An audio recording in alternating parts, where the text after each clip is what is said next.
There are moments in life when your doorbell doesn't ring, your phone doesn't buzz, and yet something just feels wrong enough to jolt you out of sleep at 1:17 a.m. That night, it wasn't a scream, a crash, or even a storm that woke me.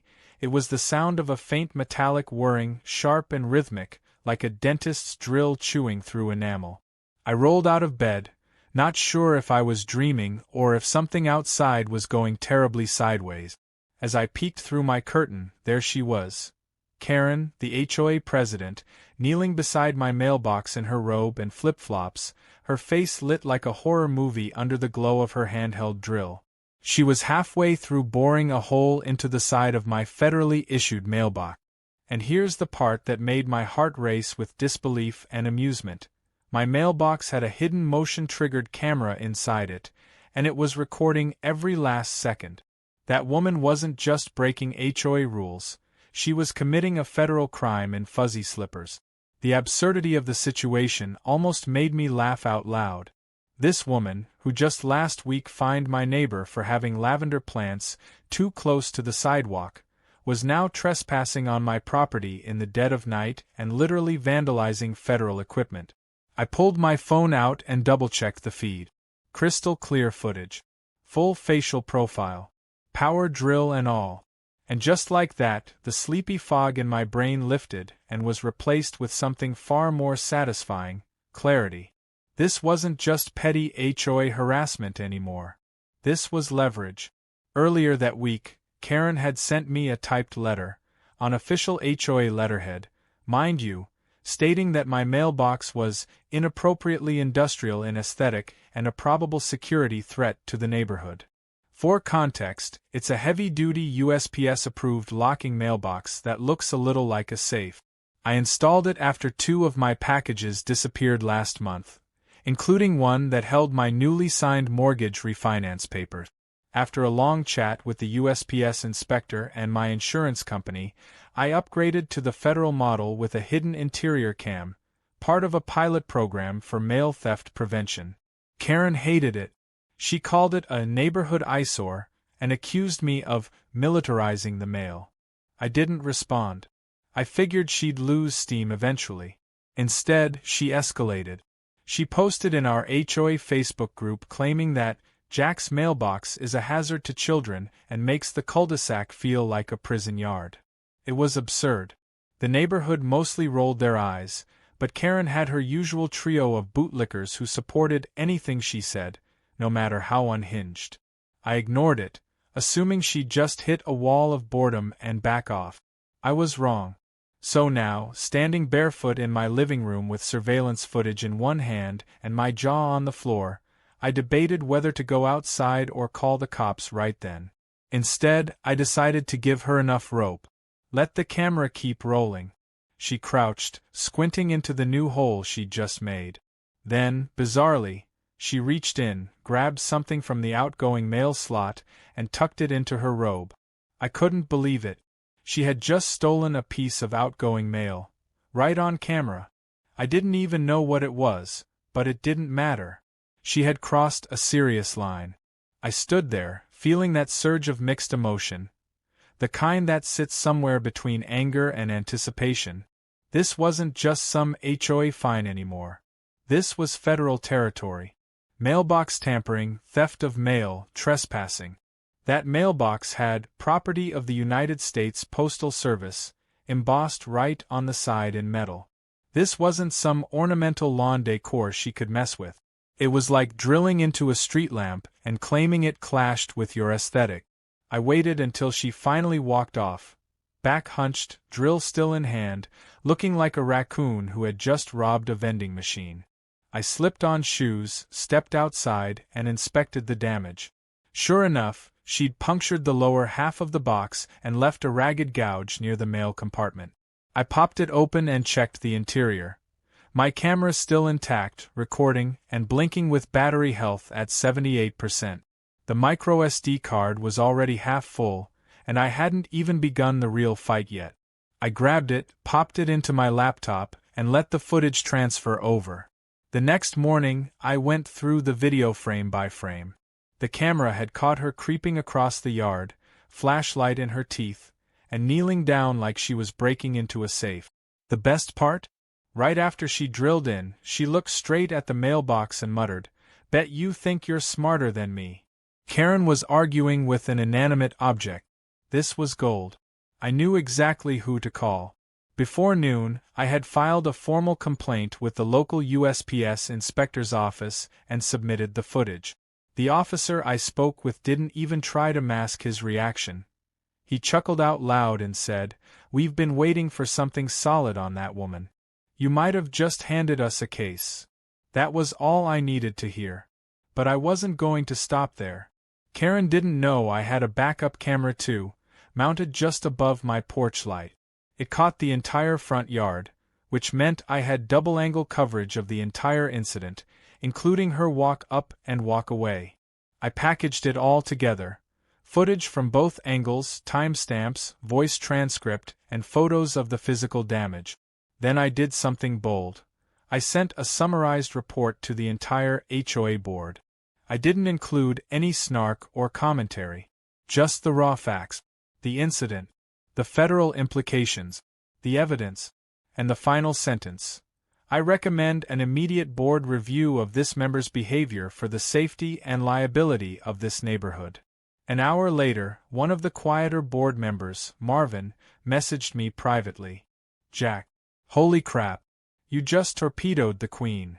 I responded with a single line. "No more lavender fines, huh?" He just sent back laughing emojis. That night, Karen tried to act like nothing had happened. She was walking her dog, well, dragging it, really, while pretending to be on a phone call. When she passed my driveway, she stared straight ahead like I was invisible. That's when I smiled and waved. "Hey Karen," I said brightly. "Federal agents might be coming by to look at the mailbox. Just a heads up." Her neck stiffened, her face twitched, and her dog peed on her own shoe. It was the most satisfying moment of my year. I didn't need to say more. Because now, for the first time in HOA history, Karen wasn't in control. She wasn't just fighting an opinion, a neighbor, or an imaginary regulation. She had picked a fight with the federal government, and I had the receipt. The morning after the mailbox incident, I woke up with a strange sense of calm, like someone who already knew how the movie ends while everyone else was still guessing. The air outside was crisp, the sky clear, and the birds chirped as if nothing was wrong in our little HOA-run bubble of suburban madness. But I knew better.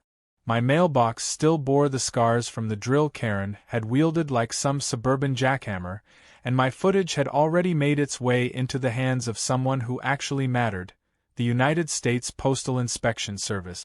While I poured my coffee and scrolled through neighborhood gossip, the first signs of fallout began to surface. Karen had already posted in the HOA Facebook group by 7:05 a.m. Her post was full of faux concern and twisted logic, the kind only a true HOA tyrant could summon before breakfast. "Just an FYI to my beloved neighbors," it began, "there's been suspicious equipment discovered in a few mailboxes on our street. Please be vigilant and report any devices that may be recording your property or family." It was such an obvious deflection that I nearly spit my coffee. Suspicious equipment? She was talking about my mailbox camera, as if it were some kind of spy device meant to undermine her reign rather than a legal theft deterrent issued with federal approval. She even went on to imply that I might be violating privacy laws, calling for a review of all technological additions made by residents. I didn't respond. I let the silence hang there, but I noticed something interesting. Normally, Karen's posts were met with a stream of likes from her usual minions: Jeff with the clipboard, Rhonda who lived for bylaws, and Stuart who once threatened to sue someone over an unregistered Halloween inflatable. This time, the post was met with awkward emojis and very little engagement. A few neighbors even commented, asking if she had more specifics, which she didn't. She was flailing. She didn't know yet what cards I held, but she could feel the table starting to tip. Around midday, a government-marked sedan rolled into the neighborhood. Two men in dark suits stepped out and approached my driveway. One had a badge hanging from his coat, the other carried a hard black briefcase. Karen was out front watering her bushes, and her watering can stopped mid-air as the agents knocked on my door. She stared with the intensity of someone watching a missile fall from the sky. I greeted the men, invited them in, and handed over the original SD card, photos of the mailbox damage, and the backup footage angle from the porch camera. They were professional, polite, and very, very interested. When I explained Karen's history of harassment, and that I had reason to believe she'd taken mail from other boxes too, their eyebrows rose slightly. One of them asked if I'd be willing to provide testimony if needed. I agreed without hesitation. They left without fanfare, but the sight of them walking calmly back to their car, black briefcase in hand, sent a silent panic ripple down the block. Within minutes, Karen had posted again. This time her tone shifted entirely. "Important update," she wrote. "There has been a misunderstanding involving a neighborhood security measure. We are working closely with appropriate parties to resolve it."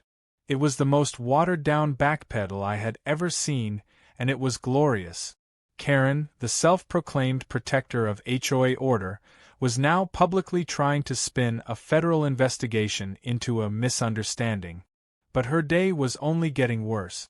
What she didn't know was that I'd quietly contacted Marvin, one of the lesser-known HOA board members. He wasn't exactly a rebel, but he wasn't a Karen loyalist either. I'd sent him the footage with no commentary, just the facts. Marvin had been on the receiving end of Karen's antics before, once fined for unsanctioned decorative fencing that turned out to be a garden hose coiled too perfectly. I knew he'd recognize what was really happening here. That evening, Marvin called an emergency board meeting. It took place over video chat, but that didn't dampen the tension. Karen joined late, visibly flustered and defensive from the moment her screen lit up. Marvin calmly presented the footage, played the drilling audio, and then stopped the video at the exact frame where Karen pocketed the mail. Silence. The rest of the board just stared, expressions frozen. Karen fumbled with her explanation, claiming she thought she saw a fire hazard in the box and was trying to clear it out for safety. No one believed her. Marvin then read the federal statute aloud, Title 18 U.S. Code, Section 1705, Destruction of Letterboxes and Mail. The words hung like smoke in the air. The board voted unanimously to temporarily suspend Karen from her duties as president pending resolution of the investigation. Her video feed cut out before the meeting ended. No one said goodbye. After that, things began moving faster than I expected. Several neighbors, emboldened by the board's reaction, began coming forward with their own stories. Strange mail delays, missing checks, opened packages. A pattern was emerging. One Karen could no longer silence with fake fines or scare tactics. Even Rhonda, her most loyal supporter, confessed she hadn't received a birthday card from her daughter despite it being sent weeks ago. The paranoia Karen had weaponized was now turning against her. For me, it was surreal watching the tide turn. The woman who once bragged that nothing happened in this neighborhood without her say-so was now hiding behind closed curtains. Her car didn't move for 2 days. Her dog walker showed up instead of her usual stroll down the block. And late at night, when the world was quiet, I sometimes caught a glimpse of her peeking out through her blinds, waiting for the next shoe to drop. But the best was still to come. One afternoon, I received a phone call from the same inspector I'd spoken to earlier. He thanked me again for the thorough documentation and informed me that Karen was now officially the subject of a federal investigation for multiple counts of suspected mail tampering and destruction of government property. Apparently, my footage had prompted agents to cross-check security complaints in neighboring communities, and they had uncovered even more reports matching her behavior. She had, unintentionally, become part of a broader case. He said they might be back for more evidence, and asked me to remain available. I hung up with a grin. I didn't need revenge. Not in the dramatic, explosive way people think. This wasn't about screaming or shouting or throwing a public tantrum. It was about patience, precision, and watching the mighty fall without ever raising your voice. Karen had been given a long rope, and she used it to tie herself into a noose. All I did was press record. That night, I sat on my porch with a beer, watching the sunset as the neighborhood began to buzz with cautious optimism. Marvin walked by and gave me a silent thumbs up. A neighbor I barely knew from 2 streets over waved at me like we were old friends. Something had shifted. It wasn't just that Karen had been caught, it was that the neighborhood realized they didn't have to live in fear of her anymore. The spell was breaking. The dictator of the cul-de-sac had finally drilled into the wrong box. Karen's silence over the next few days was louder than any of her previous tantrums. For someone who once made 3 separate announcements in a week about trash bin positioning and threw a full-blown tantrum over wind chimes, her sudden invisibility was a shock to the neighborhood. The power she once held had slipped, and for the first time, the community felt like it could breathe again. But the silence didn't mean she was done. It meant she was retreating, regrouping, and waiting for an opportunity to strike back. And sure enough, she tried, but not in the way anyone expected. It began subtly. One morning I stepped outside and found a fluorescent orange sign staked into my yard that read, "Caution, under surveillance by unauthorized devices." It was laminated and attached to a cheap metal stand, clearly made in a rush. There was no logo or contact info. It looked like a desperate attempt at intimidation. She was trying to frame my legal, federally supported camera system as a violation of community safety. I pulled the sign up, rolled my eyes, and tossed it in the recycling bin. But an hour later, a neighbor messaged me saying Karen had passed out similar signs to at least 5 houses near mine, encouraging them to post the same warnings to protect their families. Instead of reacting publicly, I decided to go deeper. If Karen wanted to keep playing games, I was going to end them with facts. I filed a public records request with the county to review any past complaints involving Karen's name. I also started reaching out to neighbors quietly, asking if they'd had any unusual issues with mail or unexplained HOA citations. The stories that came in were wild. One neighbor claimed Karen fined her for unmaintained grass texture, whatever that meant. Another swore a package of asthma medication had gone missing 2 days after Karen posted about unclaimed deliveries being a health risk. A third had footage of Karen snooping in her recycling bin and issuing a citation for noncompliance with HOA composting guidelines, despite the HOA having no composting policy at all. But the most damning detail came from an elderly couple, the Harrisons, who lived 3 houses down. Mr. Harrison was a retired Air Force colonel and Mrs. Harrison ran a local charity for veterans. They were respected and quiet, never involved in drama. When I visited them to ask if they'd had any trouble with Karen, they exchanged a glance and invited me inside. Mrs. Harrison brought out a manila envelope, handed it to me and said, "We weren't going to say anything. We're too old for neighborhood politics. But this might help." Inside were 3 letters, one from the IRS, one from a bank, and one from a government pension office, all marked "Return to sender due to undeliverable address." The return dates lined up with the week Karen had reportedly complained to the HOA about suspicious mailboxes and overly complex address plates. The Harrisons said they'd also had their flagpole lowered without explanation and were given a warning for an unauthorized elevation fixture. Suddenly, things clicked. Karen wasn't just a nuisance. She was systematically interfering with mail and property to assert power, and when she didn't like something, or someone, she found a petty rule or made one up. She used fear and confusion to stay in control. And now, with the mailbox investigation underway, she was panicking, trying to rebuild her crumbling control before it was too late. I compiled all the stories and documents into a single digital file and shared it with the postal inspectors. I also forwarded it to Marvin and the rest of the HOA board, this time attaching a simple note. "There's a difference between leadership and sabotage. I think we know which one we've been dealing with." Within 24 hours, Marvin called another board meeting. This one was open to community members, and word spread fast. By the time it started, over 40 people had logged in to the video call. Karen was on the call too, her video on, her expression carefully controlled. She tried to open with a prepared statement about neighborhood safety in a digital age, but Marvin cut her off and shared the screen. He presented the timeline of incidents, the returned mail, the video footage, the interviews with neighbors, and the federal statute violations. He did it all with the tone of a man who was tired of dealing with nonsense and ready for accountability. The silence after his presentation was absolute. Karen blinked fast, trying to compose herself. Then she began to speak, rambling about how she was misunderstood, how she was just trying to protect the community from unregulated surveillance and external threats. She called the mailbox camera a violation of neighborhood trust and even claimed the Harrison's flagpole was creating a wind tunnel hazard. Nobody was buying it anymore. Then came the moment that sealed her fate.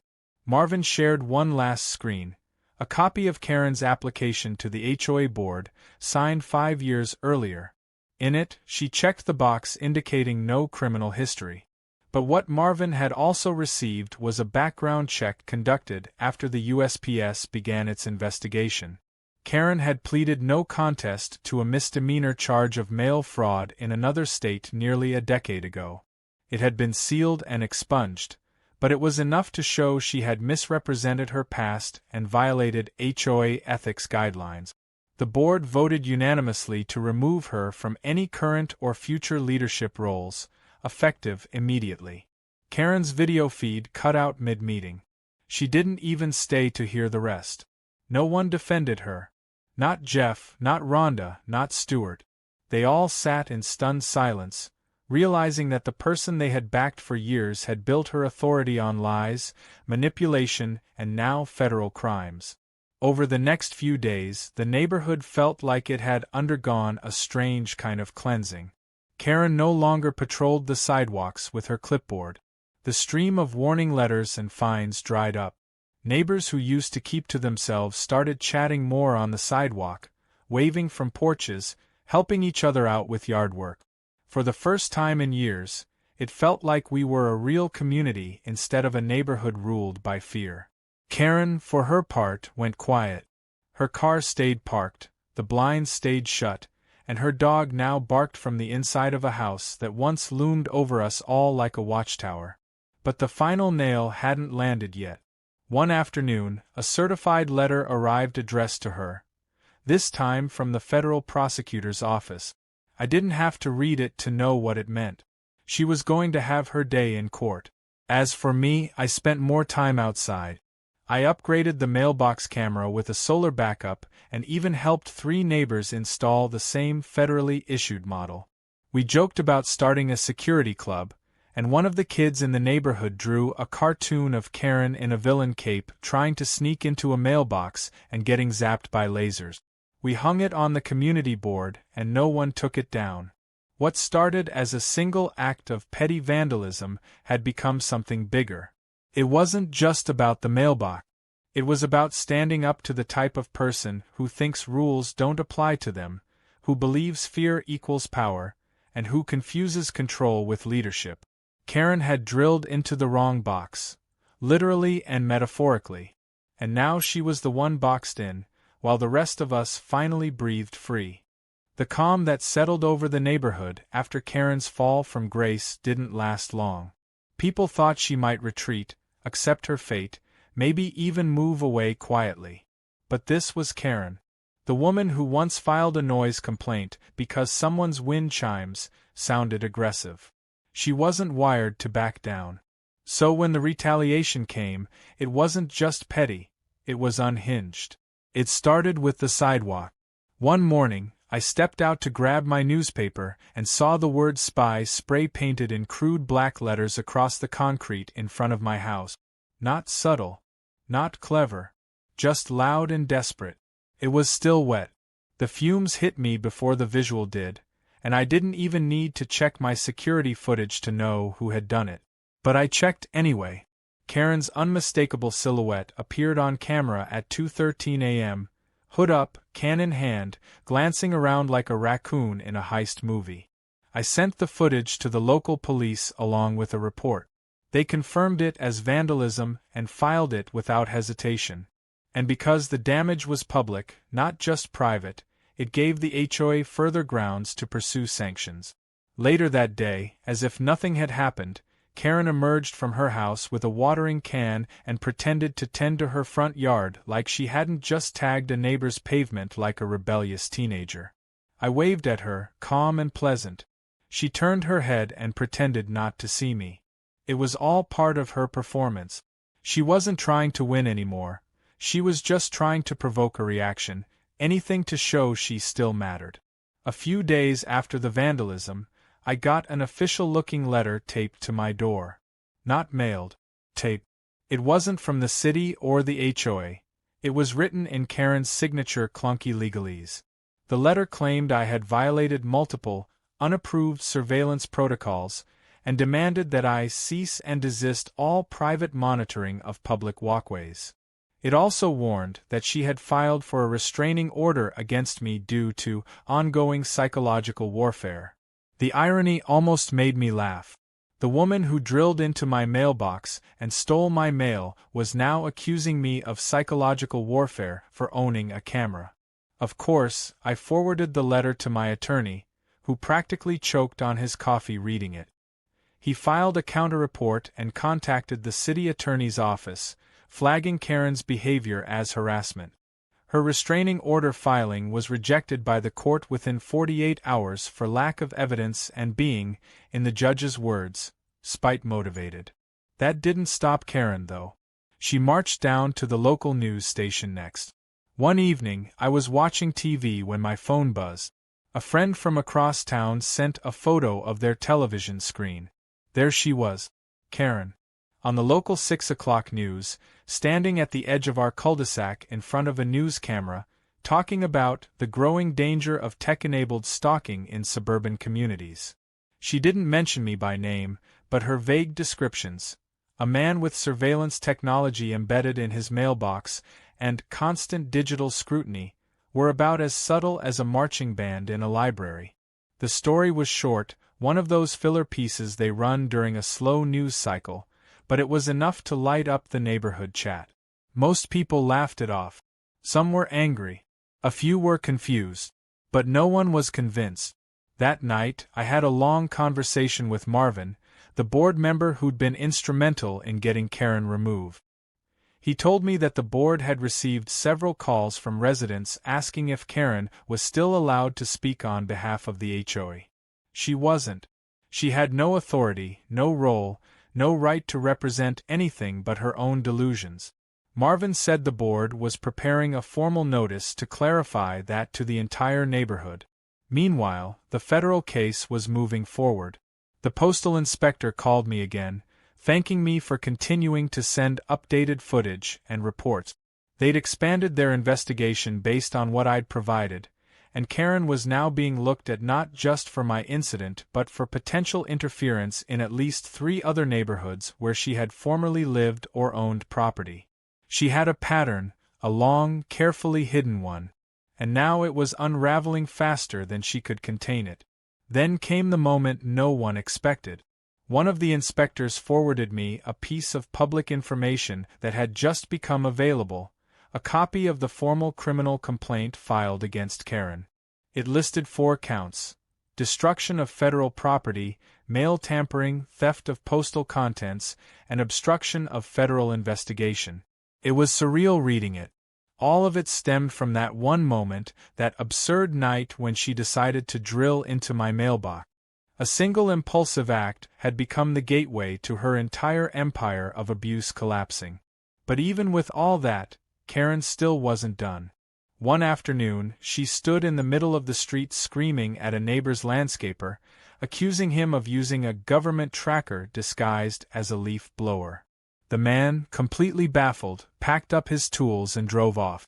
By the time the police showed up, Karen had retreated to her house and refused to open the door.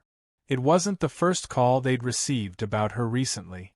Several neighbors had reported her for yelling at delivery drivers, knocking over garbage bins, and taking photos of kids on bike. Her desperation became more apparent by the day. She was no longer feared. She was avoided. People crossed the street to keep from walking in front of her house.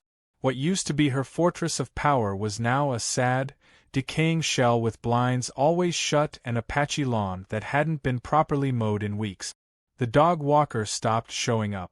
Her mailbox, replaced by the USPS after the initial incident, stood untouched, its pristine surface almost mocking her every time she walked past it. I could have gloated. I could have taunted her. But I didn't. That wasn't the point. The goal had never been to destroy Karen, it had been to stop her. To put an end to the endless rule-breaking disguised as rule enforcement, the petty vendettas dressed up as policy, the intimidation tactics disguised as leadership. And it had worked. Not because I yelled louder, but because I had proof. Because I kept calm. Because I didn't fight fire with fire, I fought it with a hidden camera and the law. The neighborhood slowly transformed.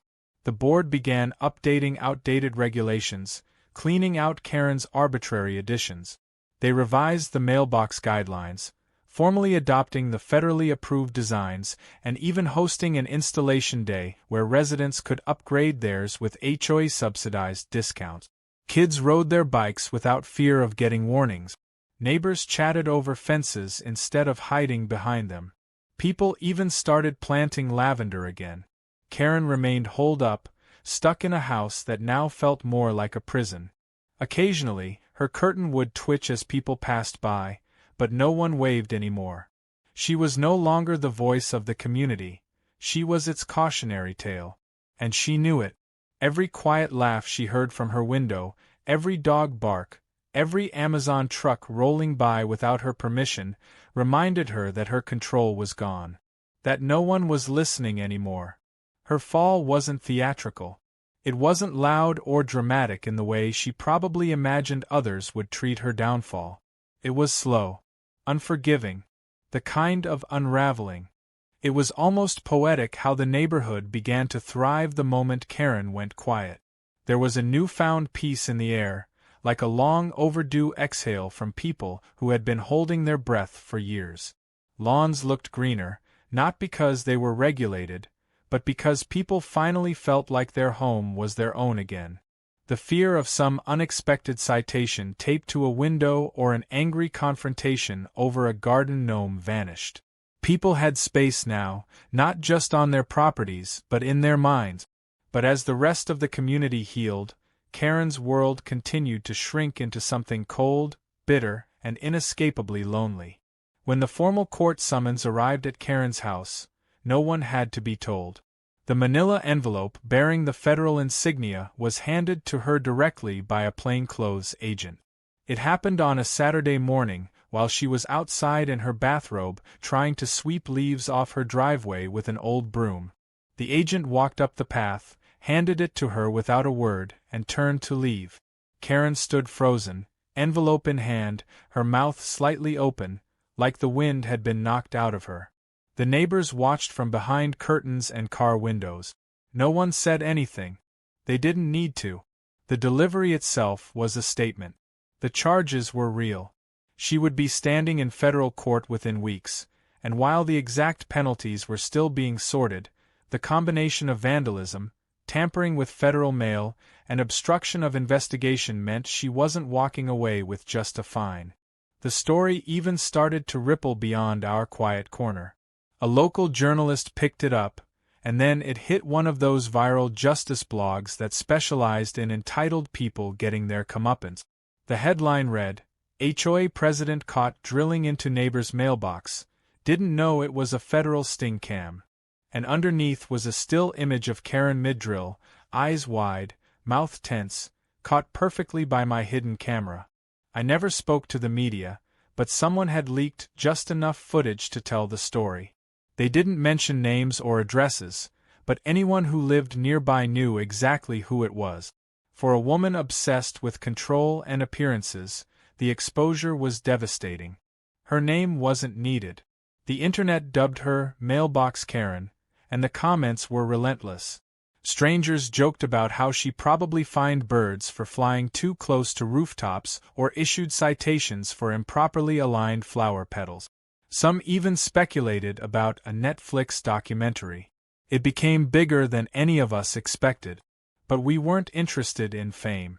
We just wanted closure.